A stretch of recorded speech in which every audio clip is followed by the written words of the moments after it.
자, 호르무즈 막혀 있죠. 홍해까지 막히면 우리 저 멀리 아프리카 남쪽 남아공 저 희망봉을 거쳐서 이렇게 돌아가야 합니다. 자, 예멘 후티 반군이 이 홍해를 봉쇄하면서 한국 원유는 그야말로 비상입니다.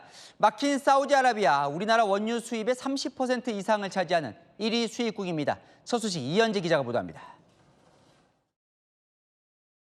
예멘 후티 반군이 홍해 봉쇄를 선언한 뒤 선박 추적 사이트에서는 홍해를 오가는 선박의 움직임이 눈에 띄게 줄었습니다. 홍해로 진입하지 못하고 항로를 우회하는 선박들도 포착됐습니다. 후티가 운영하는 사바통신은 후티의 경고 이후 24시간 동안 선박 6척이 회항했다고 밝혔습니다. 지금까지 파악된 회항 선박은 중국 국적 4척, 그리스, 인도 국적 각 1척씩으로 파악됩니다. 사우디 얌부항을 떠난 중국 국적 실농양호와 그리스 국적 로도스호는 바브 엘만데브 해협 진입을 포기하고 수에즈 운하가 있는 북쪽으로 방향을 바꿨습니다. 다른 중국 국적 선박 3척과 인도 국적 유조선은 아예 홍해 진입을 포기한 걸로 보입니다. 후티는 기뢰나 고속정, 드론 등을 동원해 선박 운항 방해 계획을 세운 것으로 전해집니다.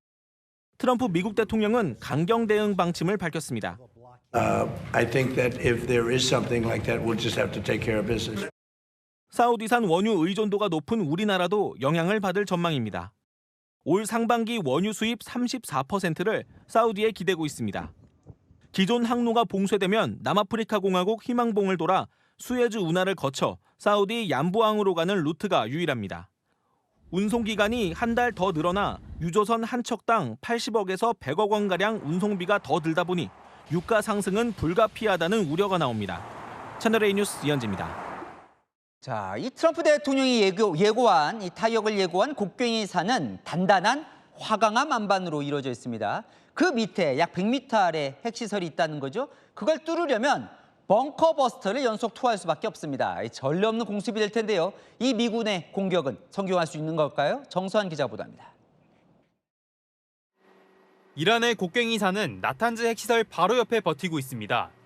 나탄즈가 지난해부터 여러 차례 공습을 받았던 반면 곡괭이산은 한 번도 공격받지 않았습니다. 미 공군이 화강암 만반 100m 아래 핵시설을 공격하려면 현존하는 최강의 벙커버스터인 GBU-50실이 유일한 선택지로 꼽힙니다. 무게 14톤의 거대한 폭탄이 고도 10km 상공에서 투하돼 엄청난 운동 에너지로 지반을 뚫고 약 2톤의 폭약과 함께 목표물을 타격합니다. 최대 땅속 60m까지 침투하는 것으로 알려져 있습니다.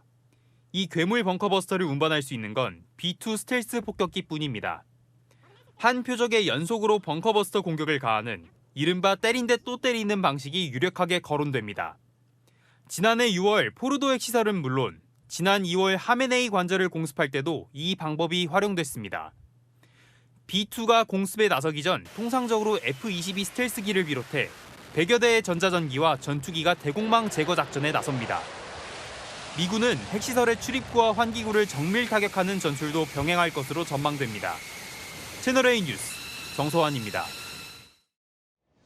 이란의 공습에 주변 미군 기지들이 뚫리고 있습니다. 방공망이 뚫리는 건데요. 이 반대로 미국의 거듭된 공습에도 이란의 미사일 전력은 상당 부분 건재한 것으로 나타났습니다. 자, 요르단 미군 기지를 공격할 땐 이 방공망을 피해 비행하는 이란의 신형 미사일까지 동원된 것으로 분석됩니다. 정윤아 기자입니다. 건물 지붕과 외벽이 무너졌고 콘크리트 잔해와 철골이 바닥을 뒤덮었습니다. 이란의 미사일 공격을 받은 요르단 미군 기지로 추정되는 영상입니다. 최근 미군 3명의 목숨을 앗아간 요르단 루크반 미 공군기지 타격엔 방공망 회피 기능을 갖춘 신형 미사일 케이바르 셰칸이 사용된 것으로 알려졌습니다. 신형 미사일은 지난 3, 4월 미국과 이스라엘의 폭격으로 매몰됐던 지하시설에 보관돼 있었으나 이란이 조용히 재건한 것으로 보입니다. 이란은 11일째 계속된 미군의 공습에 맞서 걸프 지역 공격을 이어갔습니다. 혁명수비대는 쿠웨이트에 있는 군사 레이더 시설 여러 곳을 공격해 가동을 중단시켰다고 주장했습니다. 조기 경보용 주력 레이더와 전술 레이더 부대, 부비안 섬의 또 다른 레이더 시설을 공격해 가동 불능 상태로 만들었다는 겁니다. 요르단과 바레인의 미군 시설도 이란의 드론 공격의 표적이 됐습니다. 요르단은 이란이 발사한 미사일 6개 중 4개를 요격했다고 밝힌 반면 쿠웨이트나 미국 측은 피해와 관련된 입장을 밝히지 않았습니다. 채널A 뉴스 정윤아입니다.